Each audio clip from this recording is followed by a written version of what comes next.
Assalamualaikum warahmatullahi wabarakatuh.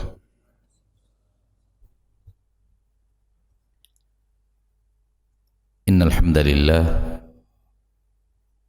nahmaduhu wa nasta'inuhu wa nastaghfiruh wa na'udzu billahi min shururi anfusina wa min sayyiati a'malina. Man yahdihillahu fala mudilla lahu wa man yudlil fala hadiya lahu. Asyhadu an la ilaha illallah wahdahu la syarika lah wa asyhadu anna Muhammadan abduhu wa rasuluh sallallahu alaihi wa ala alihi wa ashabihi wa man tabi'ahum bi ihsanin ila yaumiddin wa sallama tasliman katsira. Ya ayyuhalladzina amanu ittaqullaha haqqa tuqatih wa la tamutunna illa wa antum muslimun. Ya ayyuhan nasu ittaqu rabbakumul ladzi khalaqakum min nafsin wahidah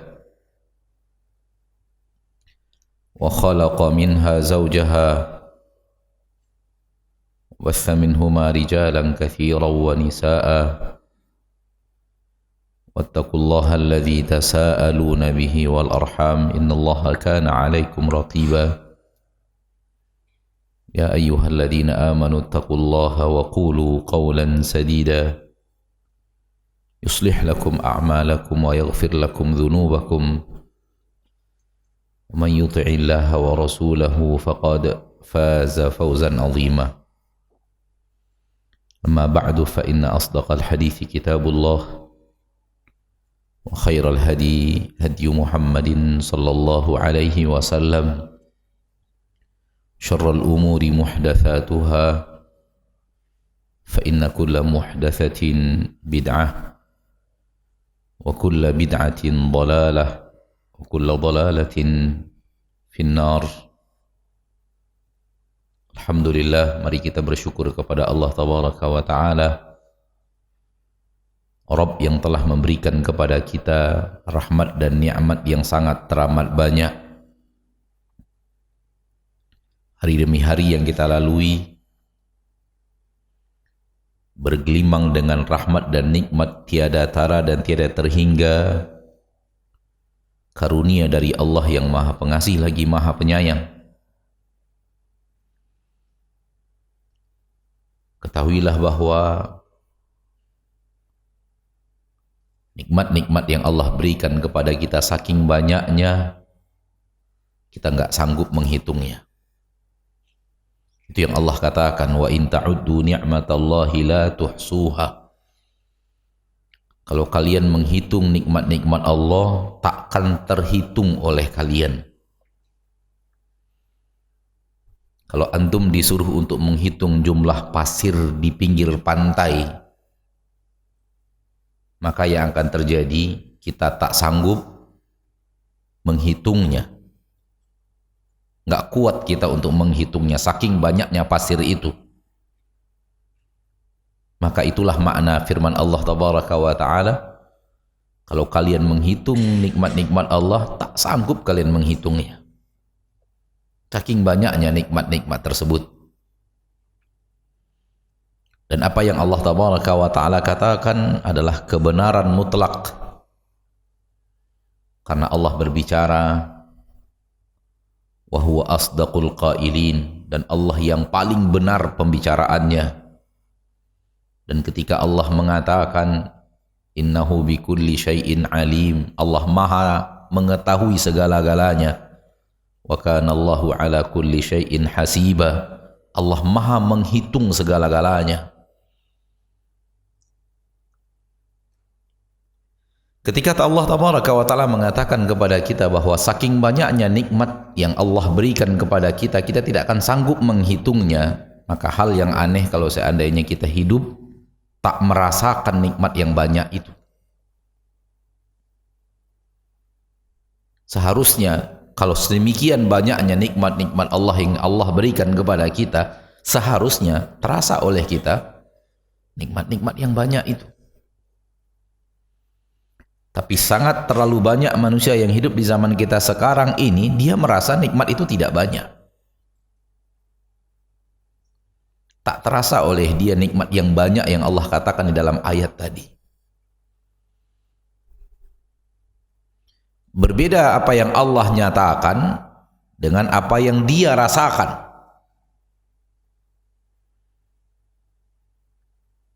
Sudah pasti yang salah dia, bukan Allah. Sudah pasti ada yang keliru dari cara dia merasakan nikmat, sehingga akhirnya nikmat itu terlihat sedikit, padahal Allah katakan saking banyaknya tak terhitung. Maka mari kita berusaha untuk menjadi manusia yang hidup hari demi hari kita merasakan nikmat Allah yang begitu banyak. Tidak hanya secara teori, tapi secara rasa di hati. Sehingga kita benar-benar pandai bersyukur kepada Allah kalau kita pandai merasakan nikmat Allah yang banyak yang Allah katakan dalam ayat tadi. Salawat dan salam kepada Nabi kita tercinta, Rasul kita yang mulia, Nabi Muhammad bin Abdullah sallallahu alaihi wasallam, sebaik-baik hamba Allah yang pernah menginjakkan kaki di permukaan bumi, sebaik-baik suri tauladan untuk manusia umat akhir zaman. Semoga kita hidup benar-benar menjadikan beliau sebagai suri tauladan. Kita nyatakan dengan lisan, kita ikuti dengan amalan. Karena di zaman kita sekarang ini banyak orang yang menyatakan secara lisan Nabi Muhammad SAW adalah suri tauladan yang terbaik, namun secara amalan dia tidak meneladani Nabi Muhammad sallallahu alaihi wasallam. Bahkan ketika dikatakan kepadanya, saudaraku, saudariku, amalan Anda ini tak sesuai lagi dengan apa yang diamalkan Rasul Anda, tak sama lagi dengan apa yang diamalkan Rasul Anda, dia pun mengatakan apa salahnya? Apa salahnya? Bagaimana apa salahnya? Menyalahi, menyelisihi Rasulullah itu salah. Lalu bagaimana orang mengatakan apa salahnya? Sementara lisannya mengatakan Rasulullah suri tauladan yang terbaik. Kalau memang lisan Anda menyatakan Rasulullah adalah suri tauladan yang terbaik, harusnya Anda meneladani Rasul. Anda pelajari bagaimana Rasul SAW lalu Anda mengikutinya. Ini namanya menjadikan Rasulullah suri tauladan yang terbaik.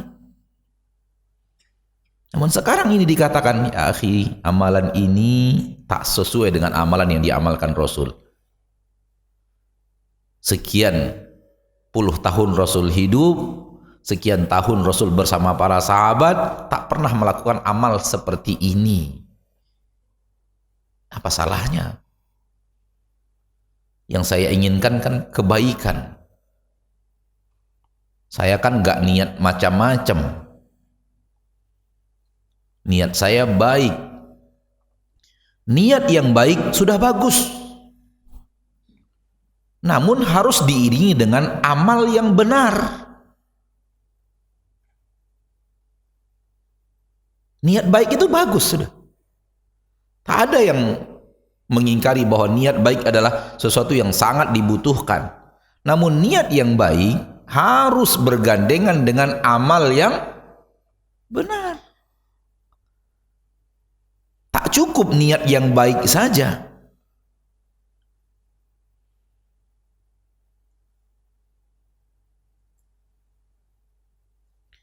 Niat yang baik beriringan dengan amal yang salah sama dengan salah.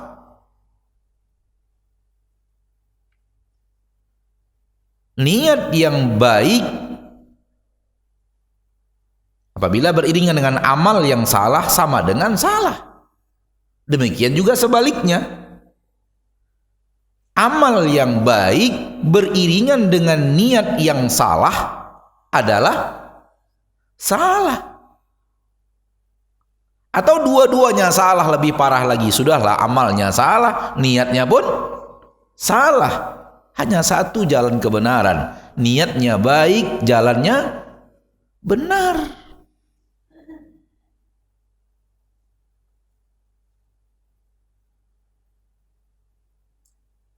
Hal yang secara ilmiah sangat jelas, tapi kita tidak paham dan tidak mengerti kenapa manusia sulit untuk memahami.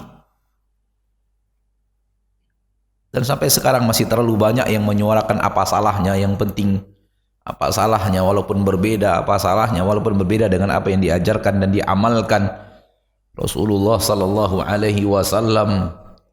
Kita punya fatwa, kita punya ulama, kita punya, tak boleh ada seorang pun di depan Nabi. Semuanya harus di belakang Rasul kita tercinta Muhammad sallallahu alaihi wasallam.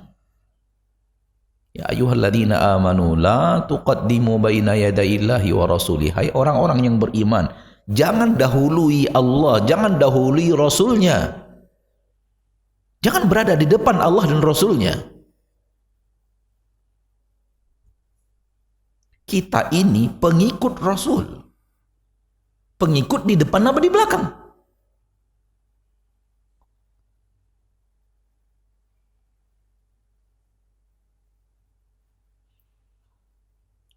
Mudah-mudahan seperti yang tadi kita katakan, bahwa semoga benar-benar ketika lisan kita mengatakan Rasulullah SAW adalah suri tauladan, kita benar-benar meneladani dengan amal kita, tidak hanya sekedar lisan, dan berusaha untuk memperbaiki amal. Walau sifat manusiawi tak akan pernah lekang dari amal kita. Apa itu sifat manusiawi? Tergelincir ke dalam kesalahan, terjerumus ke dalam dosa dan maksiat, tergelincir ke dalam kekhilafan, berbuat, bertindak. Itu tidak akan bisa dilepaskan selagi kita masih berwujud manusia yang tidak bisa, yang tidak akan terjerumus ke dalam kesalahan malaikat. Dan selamanya kita tidak akan pernah berhasil menjadi malaikat.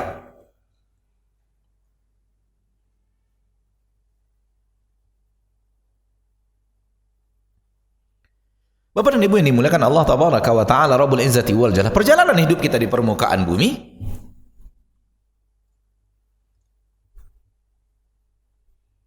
pasti bercampur dengan kesalahan, kekeliruan, kekhilafan. Kita berada pada zaman yang sudah terlalu jauh dari zaman baginda Rasul sallallahu alaihi wasallam. Dan kita berada di sebuah zaman yang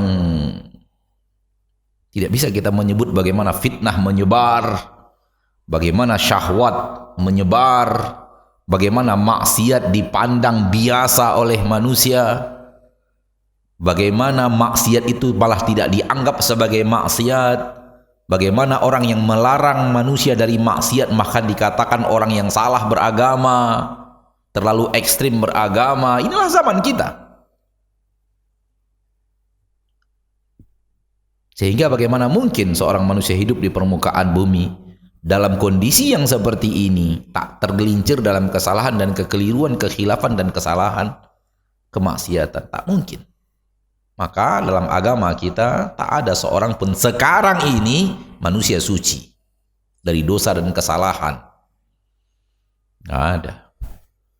Semua yang ada dari orang-orang yang sudah akil balik berdosa.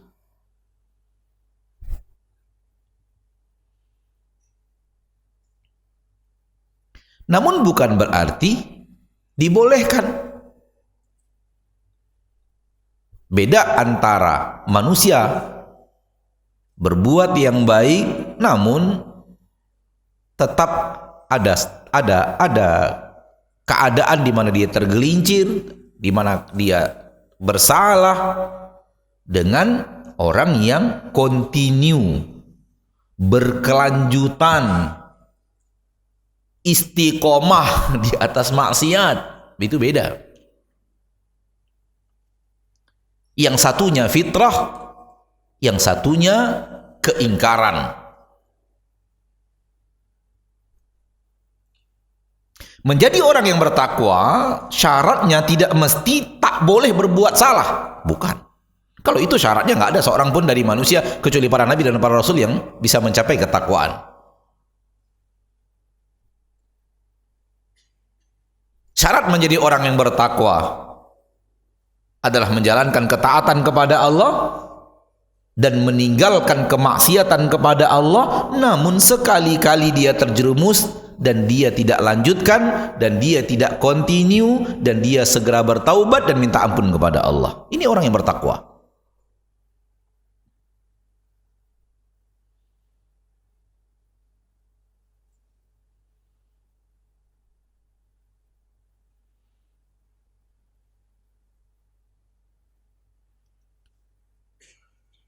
Di dalam Al-Quranul Karim, surat Ali Imran ayat yang ke-102, Allah Tabaraka wa Ta'ala Rabbul Izzati wal Jalalah berfirman, Ya ayyuhalladzina amanu ittaqullaha haqqa tuqatih wa la tamutunna illa wa antum muslimun. Hai orang-orang yang beriman, bertakwalah kepada Allah sebenar-benar takwa.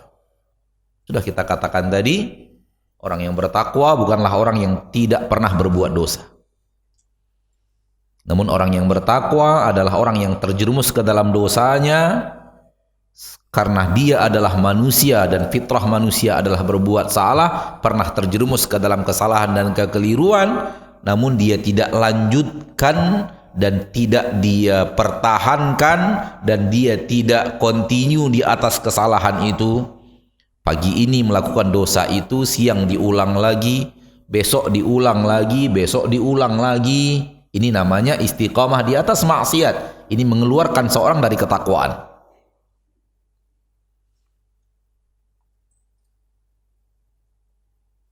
Namun dia lakukan ketaatan kepada Allah. Dia berusaha menjauhkan diri dari maksiat, namun usahanya ketika menjauhkan diri dari maksiat terkadang terhiasi oleh kesalahan, kekhilafan dan kemaksiatan. Namun ketika terjatuh, dia segera bangkit, dia segera minta ampun, dia bertaubat dan kembali kepada Allah Subhanahu wa Ta'ala. Ini dia takwa untuk umat Nabi Muhammad, terutama umat di zaman kita. Ittaqullaha haqqa tuqatih, bertakwalah kepada Allah sebenar-benar takwa, wala tamutunna illa wa antum muslimun, dan jangan kalian mati dan jangan kalian wafat kecuali dalam keadaan taat dan patuh. Muslim itu artinya orang yang patuh dan taat, orang yang menyerahkan dirinya untuk diatur oleh Allah dan syariatnya, orang yang menyerahkan hidupnya kepada Allah untuk mengikuti aturan-aturan yang Allah Tabaraka wa Ta'ala telah turunkan kepadanya, orang yang keinginannya mengikuti keinginan Allah dan keinginan Rasulullah Sallallahu Alaihi Wasallam, orang yang berserah diri kepada Allah. Ini orang yang muslim. Artinya orang yang takwa dan taat kepada Allah Tabaraka wa Ta'ala, menjalankan apa yang diperintahkan Allah, berhenti dari yang dilarang oleh Allah kecuali yang sifatnya adalah fitrah tadi. Wafatlah dalam keadaan seperti ini, kata Allah Tabaraka wa Ta'ala, jangan wafat kecuali dalam keadaan seperti ini.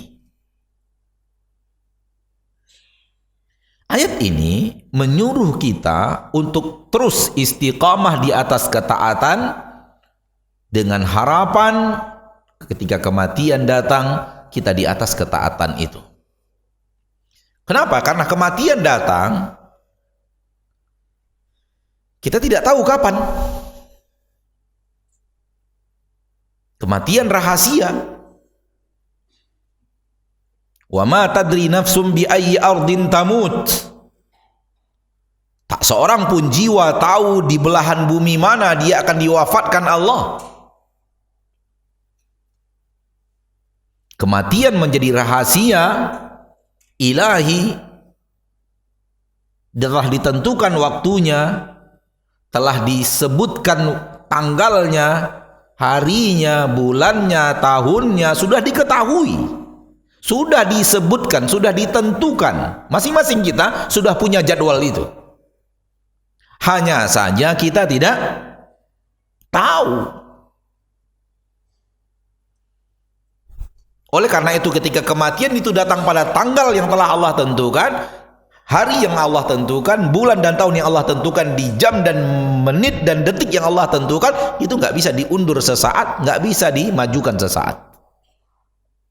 فَإِذَا جَاءَ أَجَلُهُمْ لَا يَسْتَأْخِرُونَ سَاعَةً وَلَا يَسْتَقْدِمُونَ. Kalau datang ajal mereka, datang waktu yang telah ditentukan Allah, tanggal kematian, hari kematian, jam kematian, menit dan detik kematian, لَا يَسْتَأْخِرُونَ عَنْهُ سَاعَةً, nggak bisa diundur-undur barang sesaat. وَلَا يَسْتَقْدِمُونَ, nggak bisa juga dimajukan. Akan terjadi di hari yang telah Allah tentukan, di jam yang Allah tentukan, di menit dan detik yang Allah tentukan. Jadi masing-masing kita sudah ada jadwal. Dan masing-masing kita orang yang sedang antri mendapatkan kematian itu. Bertambah satu hari kita lalui, itu artinya bertambah dekat kita dengan kematian satu hari. Bertambah satu bulan berarti semakin dekat kita dengan kematian satu bulan. Itu artinya umur kita berkurang apa bertambah? Bertambah apa berkurang? Tergantung lihatnya dari mana. Apabila kita melihat dari dunia jadi bertambah. Apabila kita melihat dari aspek akhirat maka berkurang. Oleh karena itu, orang-orang yang hidupnya untuk dunia, dia merasa usianya bertambah. Namun orang-orang yang hatinya selalu ingat akhirat, dia merasa usianya berkurang. Tergantung melihatnya dari sudut mana. Dari sudut dunia, 11 jadi 12, 12 jadi 13, 60 jadi 61. Bertambah kan? Duniawi. Tapi kalau dilihat dari aspek akhirat, kita memandangnya dari arah akhirat, berkurang. 15 tahun menjadi 14 tahun. 30 tahun menjadi 29 tahun.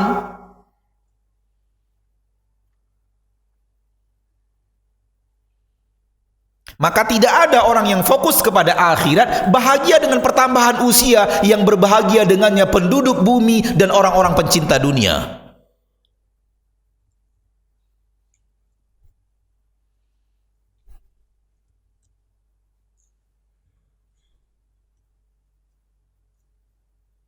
Yang merayakan, mempestakan, menghabiskan biaya yang sangat banyak hanya untuk acara meriah satu malam. Adalah orang Islam hanya untuk merayakan hari lahir anaknya habis 2 miliar. Dia bangun masjid, kelar tuh masjid.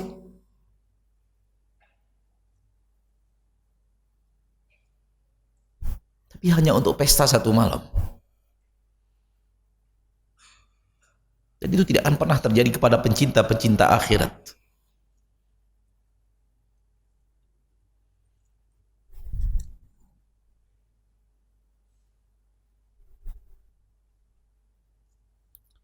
Ma'asyiral muslimin, ma'asyiral muslimat, rahimani wa rahimakumullah.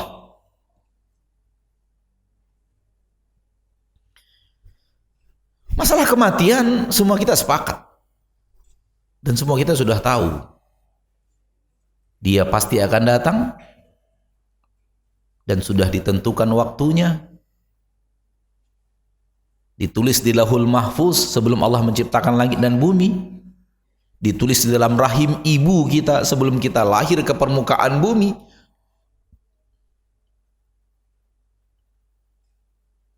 Namun kita tidak pernah tahu kapan waktu itu.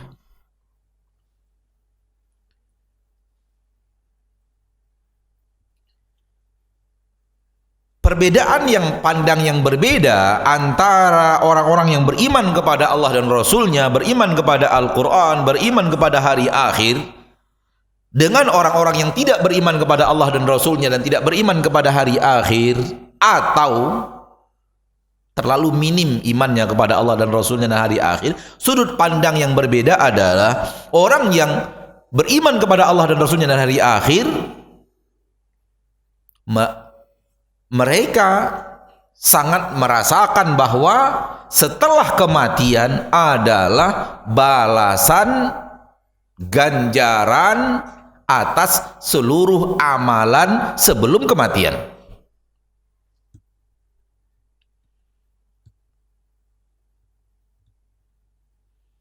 Dan rasa itu yang hilang di hati orang yang tidak beriman kepada Allah dan Rasulnya dan hari akhir, atau orang yang lemah imannya kepada Allah dan Rasulnya dan hari akhir.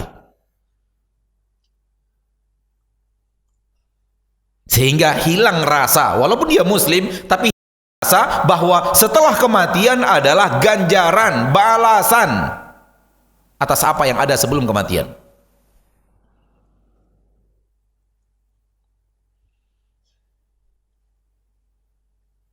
Oleh karena itu Allah mengatakan Maliki Yaumiddin. Allah yang menguasai hari pembalasan. Akhirat Allah sebut hari pembalasan. Pembalasan apa? Pembalasan atas apa yang terjadi sebelum hari akhirat.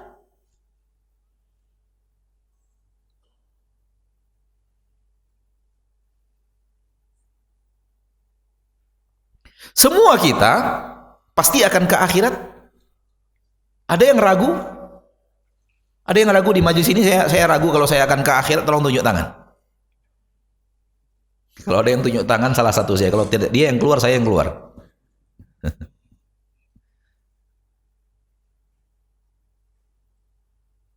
Nggak ada yang ragu bahwa semua kita akan ke akhirat, semua kita akan mati, dan setelah itu kita akan hidup lagi. Ada yang ragu?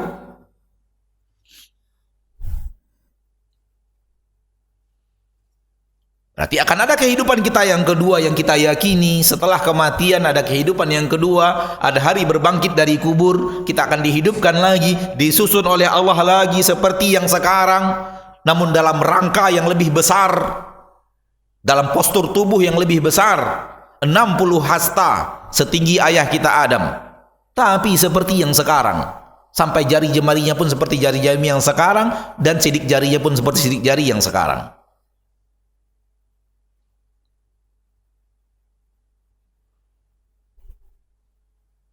Dan kita akan hidup di akhirat itu.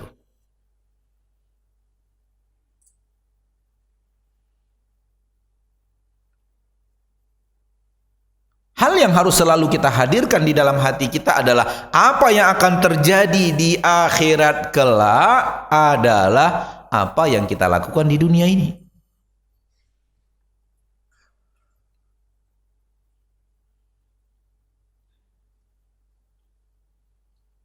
Biografi kita di akhirat adalah biografi kita di dunia. Karena hari akhirat hanya hari menuai balasan dan ganjaran atas amalan.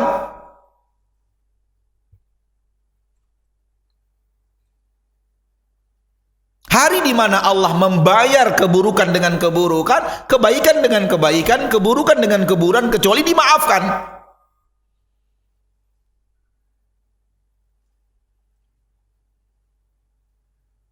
Di sana tidak bisa lagi beramal.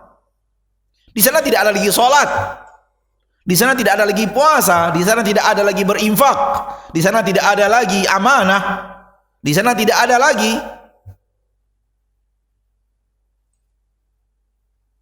ketaatan-ketaatan yang dilakukan di dunia, kecuali hanya tasbih dan zikir dengan lisan, yang akan selalu menghiasi lisannya penduduk surga.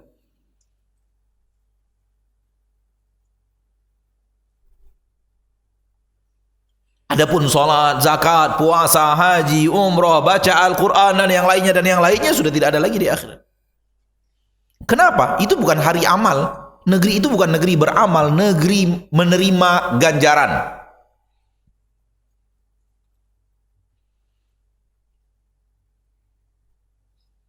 Ganjaran dari mana? Dari apa yang kita lakukan hari demi hari di permukaan bumi.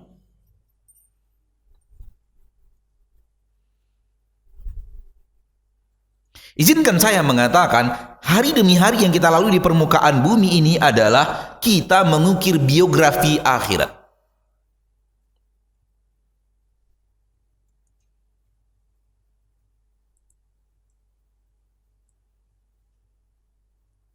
Karena apa yang akan kita dapatkan di akhirat kelak adalah apa yang kita amalkan di dunia.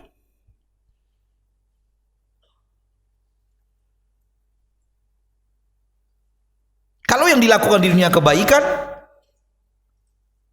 maka dia akan mendapatkan ganjaran kebaikan. Dan Allah tidak akan pernah ingkar janji. Bahkan Allah menjanjikan kebaikan yang kamu buat di permukaan bumi, di akhirat kamu dapatkan berlipat ganda. Dan itu karena Allah yang Maha Pengasih, Maha Penyayang, Maha Pemurah.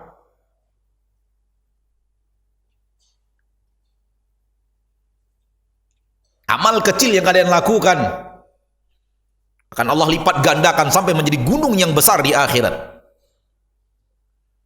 Begitu yang dikatakan Rasul kita tercinta sallallahu alaihi wasallam dalam hadis-hadis yang sahih. Kebaikan akan diberikan ganjaran kebaikan, bahkan dilipat gandakan. Kita mendapatkannya tak sesuai dengan yang kita kerjakan. Jauh lebih banyak dari yang kita kerjakan. Namun kalau yang kita lakukan adalah keburukan, tergantung apakah Allah maafkan atau tidak Allah maafkan. Kalau ada yang bertanya, Ustaz, apakah di akhirat masih mungkin untuk mendapatkan ampunan Allah dan maaf Allah? Iya. Maaf Allah tidak tertutup dengan datangnya kematian. Bukankah kita mendengar para ustadz, para da'i mengatakan kalau datang kematian sudah tertutup pintu taubat dan tak akan lagi diterima permohonan ampun. Ya, permohonan ampun tidak diterima lagi oleh Allah. Tapi bukan berarti di akhirat tidak ada pengampunan.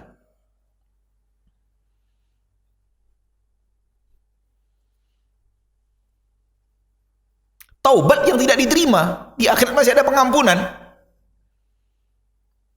Contoh, A berbuat maksiat, ditegur oleh Allah, dinasihati oleh dai, dinasihati oleh ayahnya, dinasihati oleh ibunya, dinasihati oleh rekan kerjanya, dinasihati oleh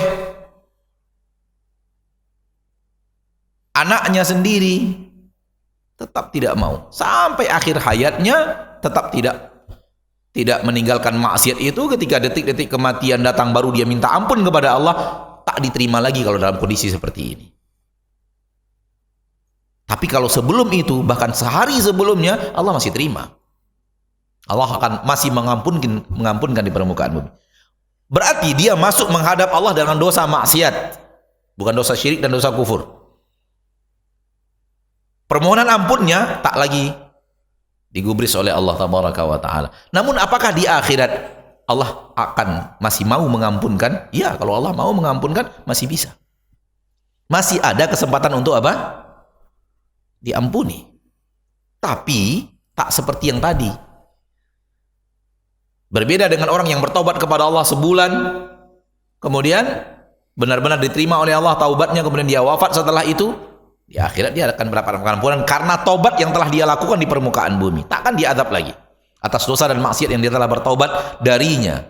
Namun yang tadi wafat dalam keadaan tidak bertaubat atau bertobat di akhir hayat, di menjelang kematian tidak diterima taubatnya, terserah Allah. Kalau Allah ampuni, Allah ampuni. Tidak Allah ampuni, Allah adab. Kecuali kalau datang dengan dosa kufur dan dosa syirik. Intinya saya hanya ingin mengatakan kalau dia yang kita lakukan sebelum kematian adalah kebaikan, maka akan diganjar kebaikan, diberikan balasan kebaikan, dan dilipat gandakan dengan lipat ganda yang sangat banyak. Di akhir surat Al-Muzammil Allah katakan, di akhir surat Al-Muzammil Allah berfirman, "Wa ma tuqaddimu li anfusikum min khairin tajiduhu 'indallahi huwa khaira wa a'zama ajra." Apapun yang kalian lakukan di permukaan bumi ini daripada kebaikan, kebaikan apapun, sekecil apapun, apalagi besar, tajiduhu indallah, di akhirat kebaikan itu akan kalian dapatkan dari sisi Allah. Huwa khairan, dia lebih baik, wa a'zama ajra, dan lebih besar ganjarannya dari kadar kebaikan yang kalian lakukan itu. Minimal dilipat gandakan 10, itu minimal. Minimal dilipat gandakan 10. Satu kebaikan yang kita lakukan wahai umat Nabi Muhammad sallallahu alaihi wasallam, minimal seolah-olah kita telah melakukan yang seperti itu 10 kali. Itu minimal. Pelipat gandaannya minimal 10. Kalau 10 itu berapa persen? Hah? Berapa persen? Berapa persen? 1000%. Kalau ada bisnis di dunia ini janjinya 100%, orang merebut nggak? 100%. 100% rebutan kalau di dunia ini. Jangankan 100%, 50%-nya rebutan. Dijanjikan bisnis per bulannya keuntungan bersih 50%. Allah memberi kita minimal 1000%. Itu minimal. Dan Allah lipat gandakan, lipat gandakan, lipat gandakan.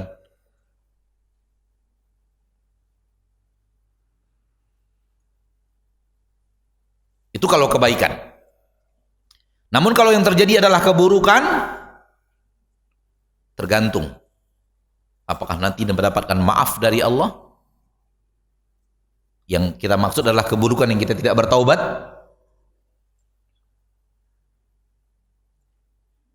Apakah dimaafkan atau tidak dimaafkan? Kalau dimaafkan berarti tak menjadi azab, tak berbuah azab. Namun kalau dimaafkan, namun kalau tidak dimaafkan, itu artinya keburukan-keburukan yang kita lakukan ini akan membawa kepada kita keburukan-keburukan biografi akhirat. Kenapa kita dapat keburukan di akhirat? Karena perbuatan kita. Laha ma kasabat wa 'alaiha maktasabat. Kebaikan yang engkau lakukan, engkau yang akan menikmatinya. Keburukan yang engkau lakukan, engkau yang akan merasakannya. Ini kalau tidak dimaafkan. Kalau tidak diampuni di akhirat. Kalau kita sadar bahwa perjalanan hidup kita di akhirat yang panjang kelak itu adalah amal kita di permukaan bumi, akan membuat kita berhati-hati beramal di permukaan bumi ini. Karena semua akan kembali lagi ke kita. Semua akan balik lagi ke kita.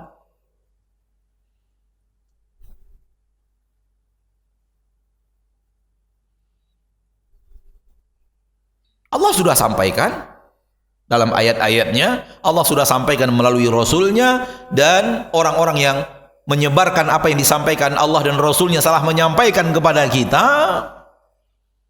Para ahli ilmu, para ulama, para tulabul ilm, penuntut ilmu telah menyampaikan kepada kita, dan kita pun sudah tahu dari kurun waktu yang sekian lama, dan kita pun saling menasihati, saling memberikan teguran kepada sesama kita. Hujah Allah tegak sudah.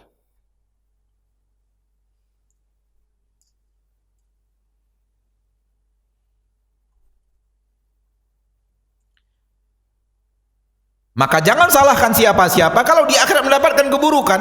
Salahkan diri sendiri.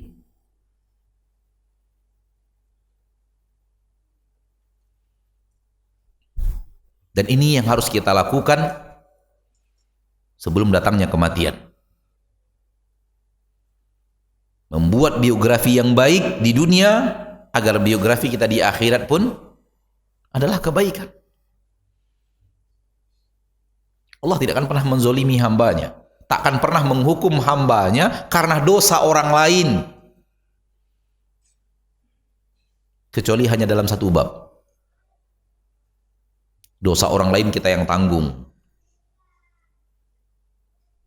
Apabila kita berbuat salah kepadanya dan kita tidak punya lagi pahala untuk membayar kesalahan itu.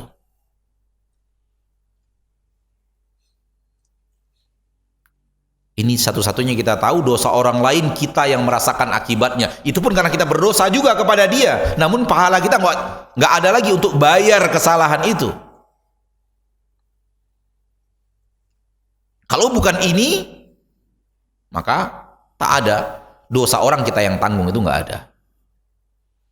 Oleh karena itu kalau ada yang mengajak kita berbuat maksiat di permukaan bumi dengan mengatakan, udah kerjakan saja, biar dosanya saya yang tanggung. Jangan mau ikut. Nggak ada itu.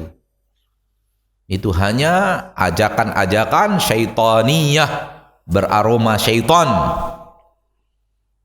Udah ikut aja, kerjakan aja, tulis aja, tanda tangan aja, nanti saya yang tanggung dosanya.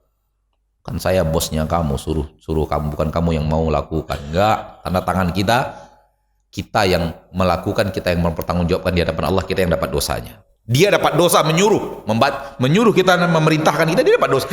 Dia dapat dosa juga, tanda tangan kita, tetap kita yang akan merasakan dosa aja. Yang batil itu, tanda tangan yang batil dan palsu, tanda tangan yang menghalalkan yang haram, mengharamkan yang halal, dan dengannya terjadi kemaksiatan.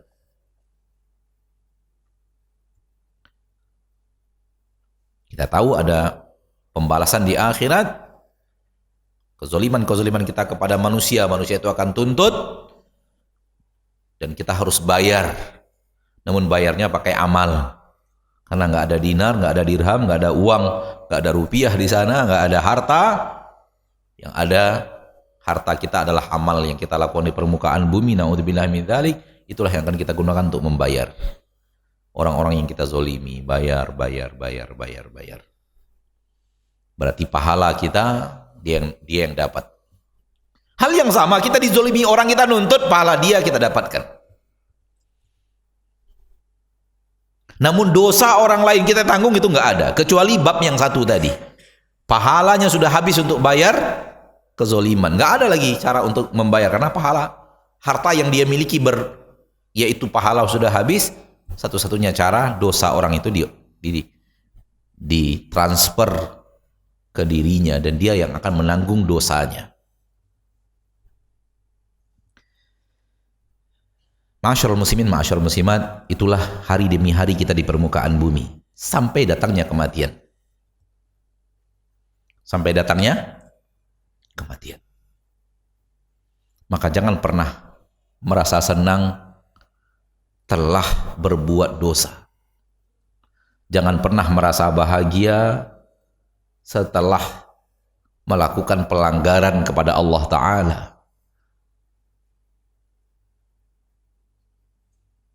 Ya, ada kelezatan maksiat namun sesaat. Yang tersisa adalah azabnya kalau tidak diampuni. Adapun ketaatan, capek dan lelah, tapi lelahnya itu pun akan hilang. Sebagaimana hilangnya lezat maksiat, maka lelah ketaatan pun akan hilang. Namun yang ada setelahnya adalah kebaikan demi kebaikan. Maka hidup seorang mukmin adalah untuk terus taat, untuk terus beramal saleh, untuk melanjutkan estafet ketakwaannya, untuk meningkatkan keimanannya sekuat yang dia mampu, untuk terus melakukan hal-hal yang diridhoi dan dicintai oleh Allah, untuk terus menghindar dari hal yang dimurkai oleh Allah, kecuali sifatnya adalah fitrah yang tadi kita katakan di awal. Segera dia minta ampun, segera dia istighfar dan minta ampun kepada Allah Ta'ala, sebagaimana yang ada di dalam beberapa ayat di dalam Al-Quran. Orang yang berbuat salah segera minta ampun, Allah akan ampuni.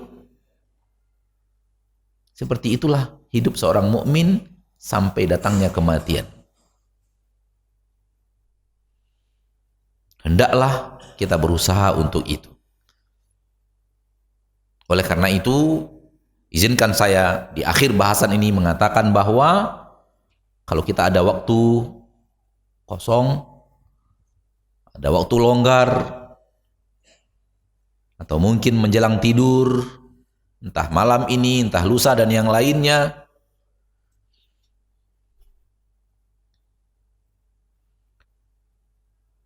saya usulkan masing-masing kita jujur, ambil pena, ambil kertas, lalu mulai list. Maksiat apa yang masih saya kerjakan dalam bersifat kontinu? Maksiat apa yang saya belum berhenti darinya? Karena ini menghilangkan ketaatan dan ketundukan dan kepatuhan kepada Allah. Agar kita sadar siapa diri kita. Dan kita tahu di mana posisi kita. Dan kita sadar dalam keadaan apa kita sekarang. Karena kalau tidak, syaitan gampang ngipas-ngipas, Pak. Dibuat kita lupa akan dosa dan kesalahan. Dibuat kita tidak peduli dengan dosa dan kesalahan kita. Seolah-olah ya, ampunan Allah itu pasti dalam genggaman. Ini bujuk rayu iblis. Agar kita tidak berhenti berbuat maksiat. Yang dia inginkan adalah kita belum bertaubat, kematian datang.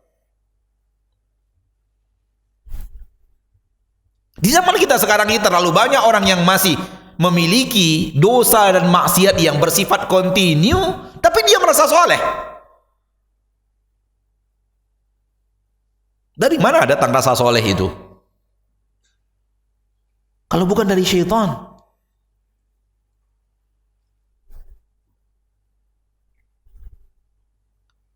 Ketika ustadz berbicara di pedium, di ceramah, wahai orang-orang yang beriman, dia merasa saya orang yang beriman. Dipanggil ustadz beriman kok.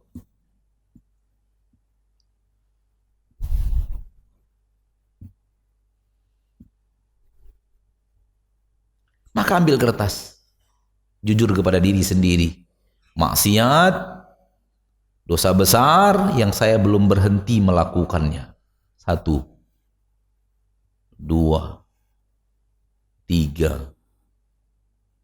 Allahu a'lam. Berapa?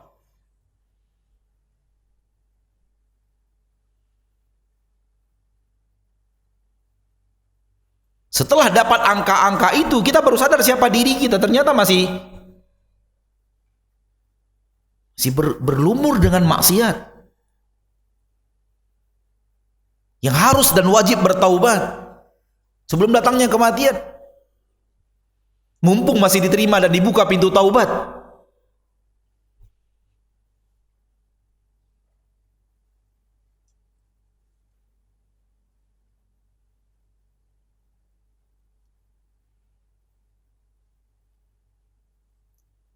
Kalau sudah dapat 1, 2, 3, 4 entah berapa, Allah Ta'ala semoga tidak banyak.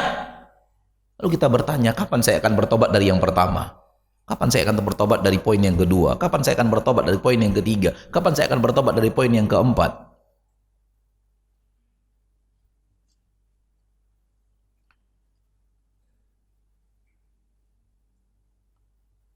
Syaitan akan berusaha membuat kita mengundur-undur taubat. Yang diinginkan syaitan adalah ketika kematian yang datang, kita belum sempat bertaubat dan menjadi sahabat dan kawannya di neraka.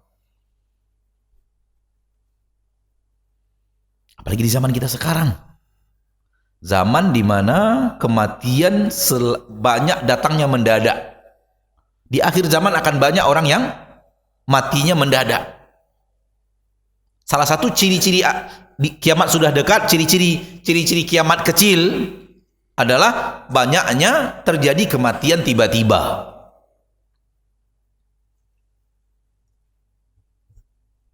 Orang dahulu, Pak, orang dahulu berkendaraan, jarang yang mati gara-gara kendaraan.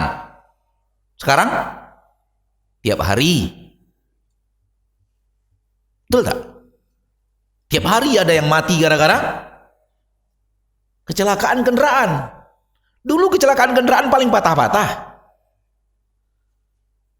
Minim sekali yang jatuh dari unta, jatuh dari kuda lalu mati, itu minim sekali, ada, tapi minim. Sangat minim sekali. Paling lecet, luka, patah, nggak mati. Sekarang kecelakaan mati, Pak. Kereta api, pesawat, sepeda motor, duduk di apa namanya? Tempat pemberhentian halte saja mati, sudah ditabrak mobil orang mabuk. Kejadian kan di Jakarta. Atau lagi nongkrong di sahabat sama orang yang entah apa dan tujuannya nyabet orang kiri kanannya. Hanya anak-anak muda yang ditantang oleh kawannya, kalau kamu berani itu terus tikam orang itu, kalau kamu berani itu bacok orang itu. Dan dia sekedar menunjukkan ke kawan-kawannya dia orang yang nggak takut apa-apa. Apa banyaknya sekarang terjadi? Nggak ada apa-apa, cuma duduk di pinggir jalan di atas sepeda motor lagi bercerita, datang orang tak dikenal, sabet, lari. Sampai sekarang orangnya nggak ketahuan siapa, karena nggak ada sesuatu yang bisa mengungkapkan. Tak ada CCTV, nggak ada di tempat yang tidak terpantau oleh CCTV manapun kecuali pengawasan Allah. Belum lagi gunung meledak, belum lagi tsunami, belum lagi banjir, belum lagi macam-macam udah. Yang di zaman dahulu jarang sekali kejadian. Sekali tsunami berapa yang mati mendadak di hari itu. Ala kulli hal, kalau kita sadar bahwa kematian datang menjemput, dan di zaman kita sekarang itu bisa saja kapan saja, apalagi kita yang sering bersafar naik pesawat, itu tinggal satu konsleting listrik mati sudah itu.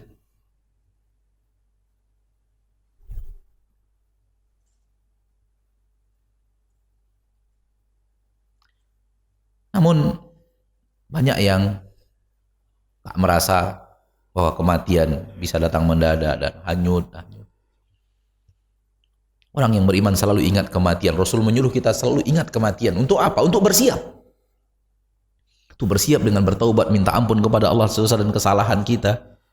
Untuk bersiap dengan amal dan ketaatan. Untuk bersiap untuk menghindar dari maksiat. Rasulullah SAW mengatakan, "Aktsiru min dzikri hadi min ladzat." Hadis sahih dari Imam Tirmidzi. Perbanyak oleh kalian yang memutus kelezatan, mengingat yang memutus kelezatan. Perbanyak, kata Nabi, perbanyak bicara kematian, perbanyak ingat kematian, perbanyak memberikan nasihat kepada orang tentang kematian.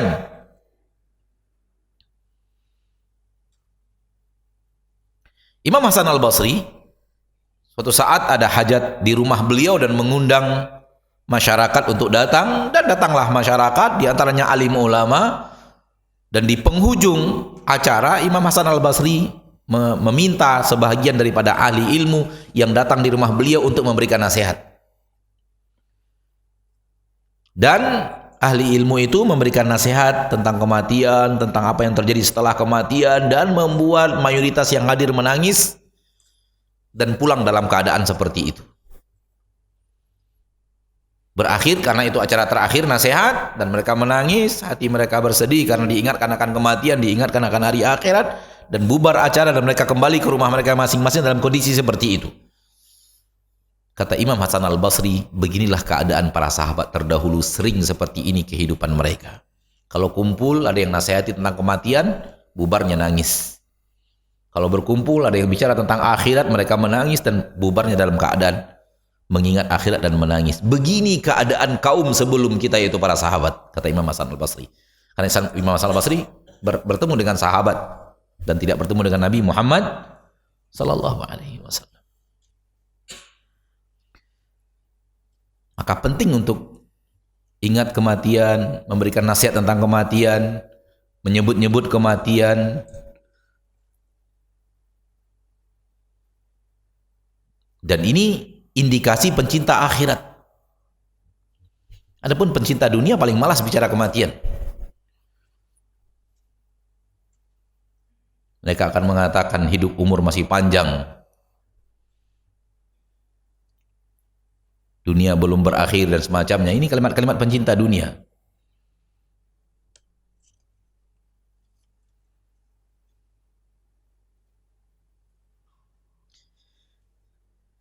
Imam Ad-Daqqaq, salah satu ulama terdahulu, mengatakan, man aktsara dzikral mauti ukrima bi thalath. Barang siapa yang rajin mengingat dan berbicara tentang kematian, maka akan dimuliakan Allah dengan 3 perkara. Pertama, ta'jilut taubah. Gampang dia untuk segera bertaubat. Menyegerakan taubat.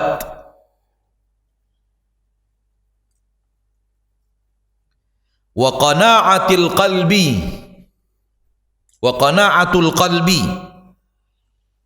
Dan diberikan kemuliaan dengan qanaah yang ada di dalam hati.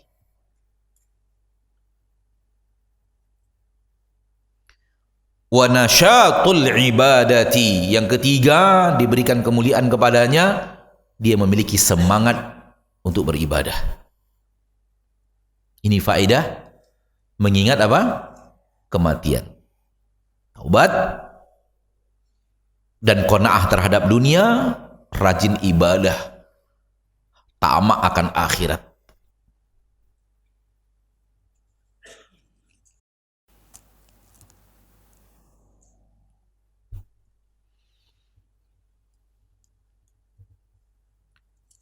Ketahuilah, orang yang benar-benar saleh tak pernah merasa dirinya saleh. Orang yang benar-benar ahli ibadah merasa ibadahnya sedikit.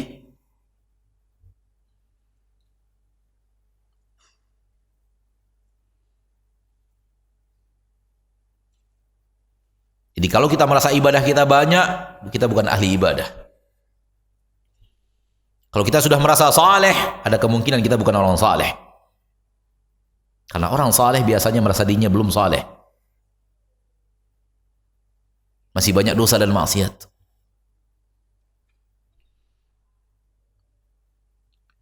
Abu Hurairah ketika akan wafat menangis dan ditanya, apa yang membuat engkau menangis ya Abu Hurairah? Abu Hurairah ditanya, apa yang membuat engkau menangis?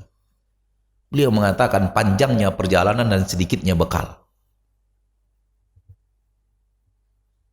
Panjangnya perjalanan dan sedikitnya bekal. Sahabat Nabi loh, Abu Hurairah loh. Sahabat Nabi yang paling banyak hafal hadis, yang paling banyak menyampaikan hadis kepada umat dari Nabi sallallahu alaihi wasallam. Seluruh ulama dari zaman tabi'in sampai detik ini, sampai dunia kiamat, murid Abu Hurairah.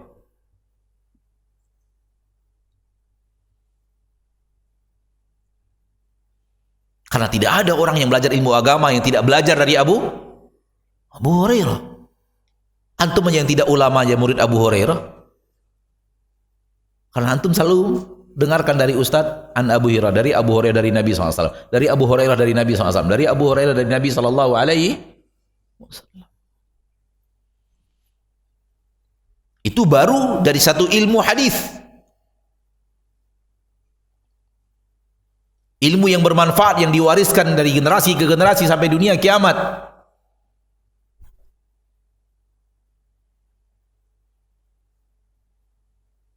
Betapa banyaknya amal beliau. Belum lagi ibadah-ibadah lainnya, sholat, puasa, dan menjadi sahabat Rasul SAW adalah pahala yang sangat besar. Berjuang bersama Rasul adalah pahala yang sangat besar. Dan janji dari Allah bahwa orang Muhajirin adalah orang yang masuk surga, dijanjikan Allah surga, dan Abu Hurairah bahagian daripada Muhajirin itu.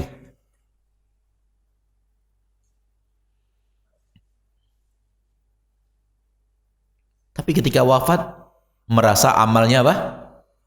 Sedikit. Sehingga nangis. Ini yang anak katakan tadi, bahwa orang soleh merasa dirinya tidak soleh. Orang yang rajin beramal merasa amalnya kurang.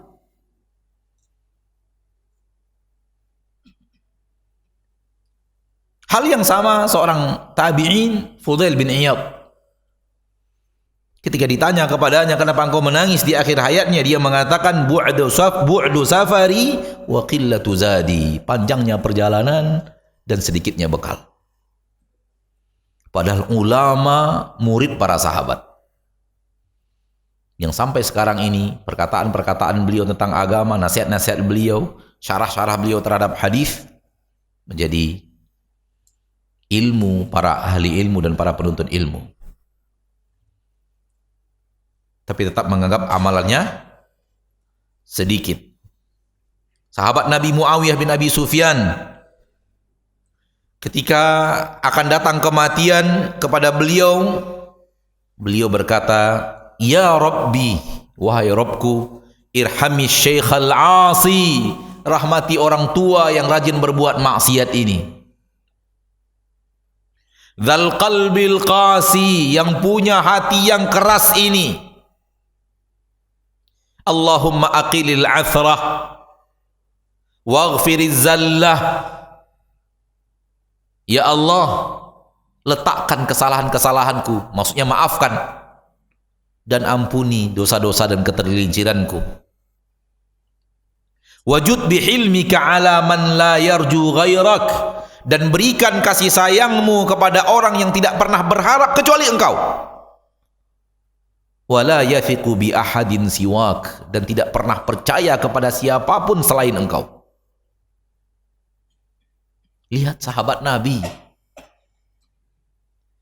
penulis wahyu Al-Quran, Muawiyah bin Abi Sufyan radhiyallahu anhu wa ardahu, radhiyallahu anhuma wa ardahuma, mengatakan, ya Allah, saya banyak dosa, hati saya keras, ampuni dosaku ya Allah, ampuni ketergelinciranku ya Allah, berikan kasih sayangmu kepadaku karena aku hanya berharap engkau dan aku hanya percaya kepadamu. Ini orang saleh, selalu menganggap dirinya berbuat maksiat. Lalu siapa kita? Dengan ketaatan kita yang seperti ini, dengan dosa kita yang seperti ini, dengan ketergelinciran kita yang seperti ini, maka jangan pernah merasa amal sudah cukup, dan jangan pernah merasa dosa masih sedikit.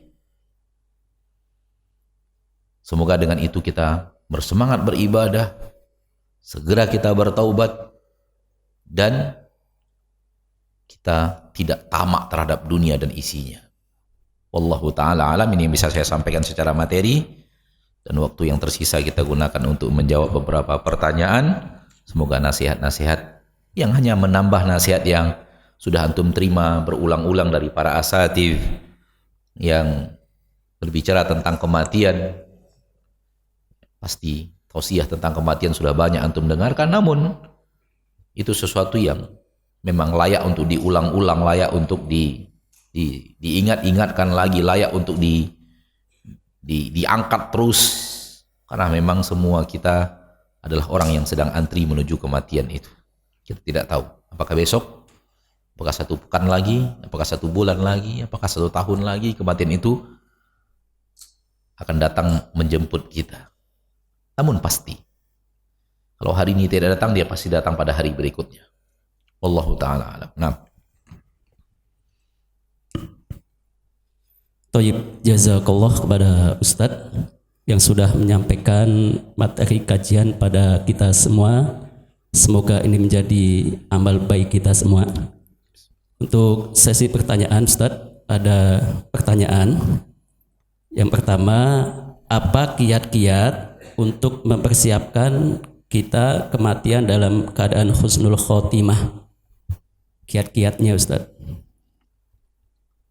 Kalau kita ingin detail, maka akan sangat detail. Tapi 2 yang tadi telah kita sebutkan secara global, lakukan ketaatan dan berhenti dari maksiat.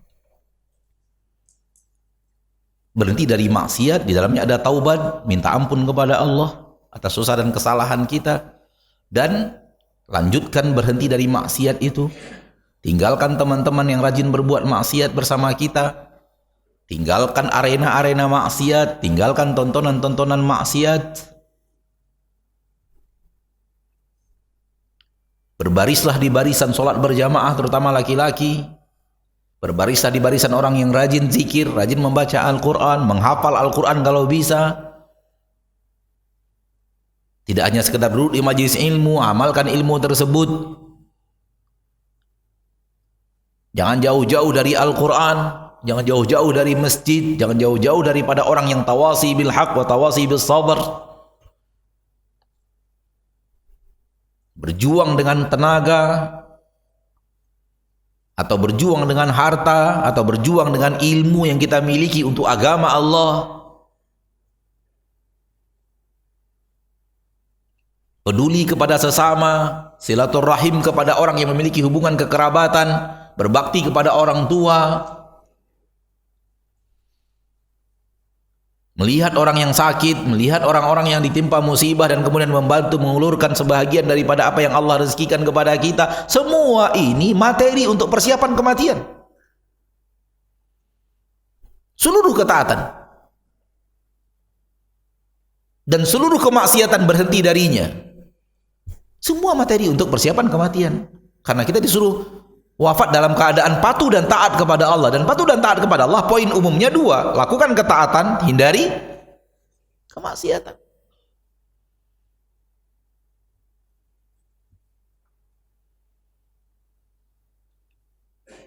Dan hati-hati, lisan yang minta ampun kepada Allah, minta maaf kepada Allah, beriringan dengan amalan yang tak kunjung berhenti berbuat maksiat. Ini paradoks. Ini bertabrakan. Kita merasa bahwa ya Allah ampuni aku, ya Allah ampuni aku, padahal kita tetap bertahan di atas maksiat itu, kita anggap itu sudah taubat. Itu belum taubat. Karena syarat taubat berhenti dari itu maksiat. Itu syaratnya. Jangan kira ketika kita sujud lalu minta ampun kepada Allah dan mungkin kita masih bertahan di atas maksiat, itu artinya kita sudah taubat. Belum taubat itu. Baru minta ampun, entah diampuni entah tidak, nggak tahu itu. Tapi itu belum taubat. Jangan anggap itu taubat. Karena semua kita tahu syarat taubat berhenti dulu. Rasakan penyesalan dan ada tekad di dalam hati tak akan melakukan lagi. Tekad di dalam hati tak akan melakukan lagi. Tekad ya. Syaratnya ada tekad dan Allah akan melihat dan menilai tekad itu ada atau tidak. Hanya Allah yang bisa menilai hati manusia. Itu baru taubat. Ketika taubat terjadi, diampuni oleh diiringi dengan permohonan ampun kepada Allah, klop dia. Ini dia orang yang bertaubat. Ini dia orang yang minta ampun kepada Allah. Sama dengan kita, ada orang minta maaf, maaf ya, lalu kita ditempelengnya, maaf ya, lalu kita ditempelengnya lagi, maaf ya, lalu kita ditempelengnya lagi. Kira-kira orang ini minta maaf apa enggak sih?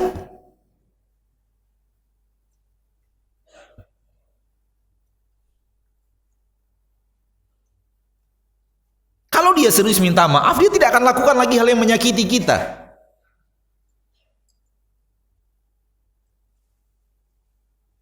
Itu baru orang yang serius, menyesal dia menyakiti kita dan minta maaf. Adapun minta maaf lakukan lagi, minta maaf lakukan lagi, minta maaf lakukan, kita saya tak bisa terima.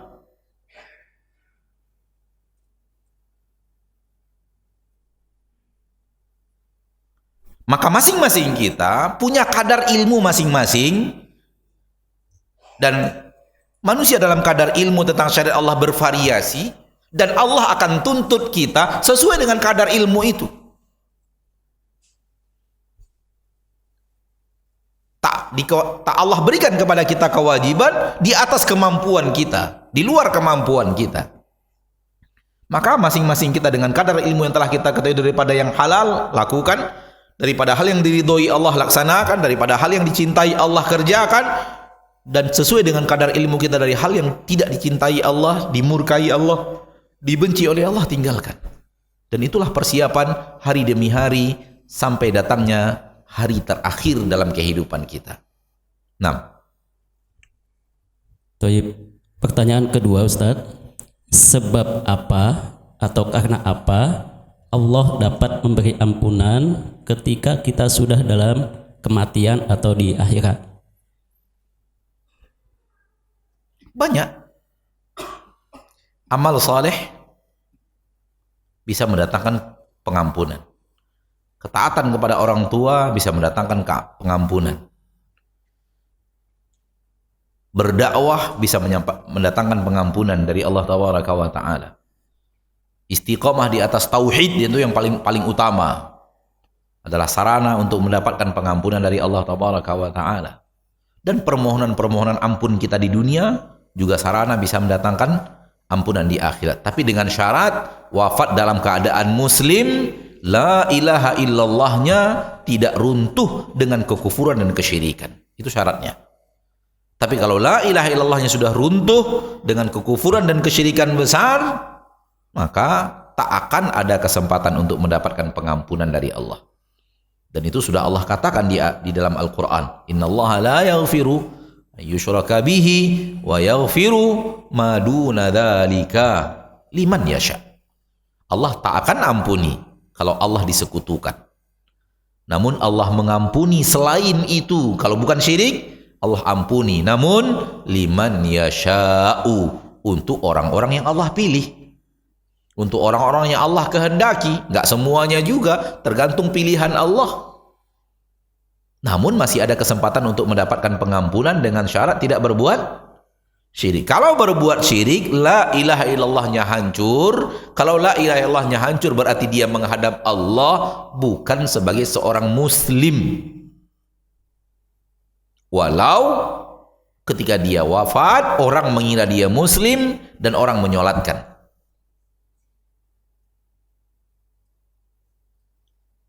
Yang penting penilaian Allah terhadap hamba itu. Yang menjadi standarisasi penilaian Allah kepada dia, apakah dia masih muslim atau sudah tidak muslim. Bukan penilaian orang sekitar. Karena penilaian orang sekitar boleh jadi benar, boleh jadi salah. Jangankan kita, sahabat salah.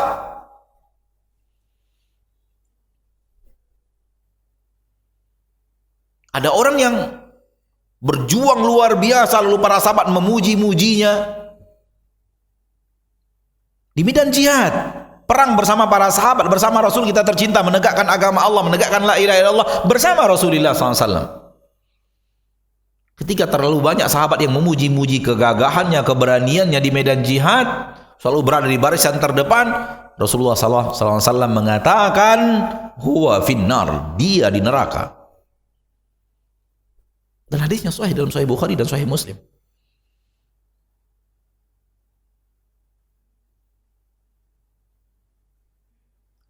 Dan hadis yang sangat masyhur, adanya 3 orang yang pertama kali menjadi penduduk neraka jahanam, penghuni neraka jahanam, di antaranya alimun, orang alim.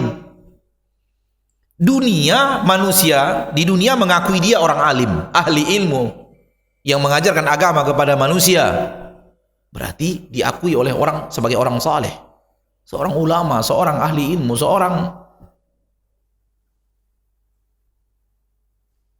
Akan tetapi Allah tahu siapa dia. Dan di akhir Allah balas sesuai dengan ilmu Allah terhadap dia, bukan ilmu manusia terhadap dia. Hal yang sama dalam keislaman. Ilmu Allah bahwa dia masih muslim, la ilaha illallahnya tidak runtuh dengan kesyirikan dan kekufuran, ini orang yang masih mungkin untuk mendapatkan pengampunan walau dia tidak minta ampun dan bertaubat di dunia. Namun tergantung Allah, liman yasha, untuk orang yang dipilih oleh Allah Subhanahu wa ta'ala. Namun kalau wafat membawa kekufuran dan kesyirikan, Allah sudah katakan tak akan mendapatkan pengampunan. Wallahu a'lam. Baik. Satu lagi Ustadz, pertanyaan terakhir. Ustadz, apakah 1 hari sebelum kita wafat, kita bisa merasakan bahwa kematian itu akan datang? Tak ada yang tahu kapan dia akan mati. Tak akan ada yang tahu kapan dia akan mati. Kalau itu pun terasa yang boleh jadi iya, boleh jadi tidak. Dan dalam bahasa kita kebetulan. Tapi bukan berarti dia tahu dia akan mati, dia akan wafat. Karena ilmu tentang kapan datangnya kematian dirahasiakan Allah Subhanahu wa ta'ala. Kadang-kadang kan ada orang-orang lagi ngumpul bersama kita, lalu kemudian mentraktir kita, lalu kemudian dalam happy-nya kita, kamu sekarang dermawan sekali. Lalu dia katakan, ini terakhir saya traktir kalian. Benar, besok mati. Ini kita sebut dalam bahasa kita apa? kebetulan. Dia pun tidak tahu kalau dia akan mati. Kalau dia akan mati, dia tidak akan seperti itu. Dia akan lebih lagi, dia akan lebih lagi, dan akan lebih lagi.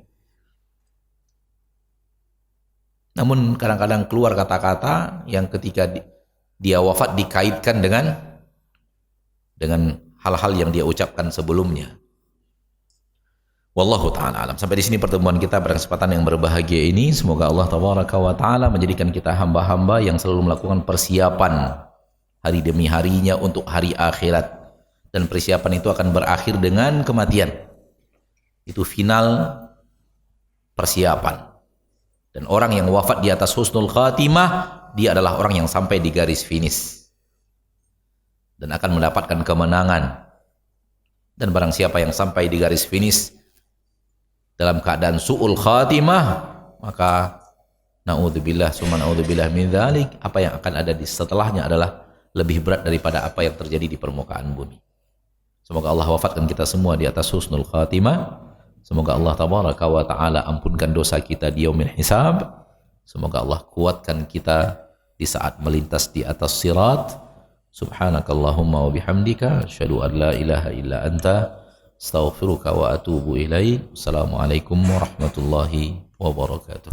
Waalaikumsalam warahmatullahi wabarakatuh.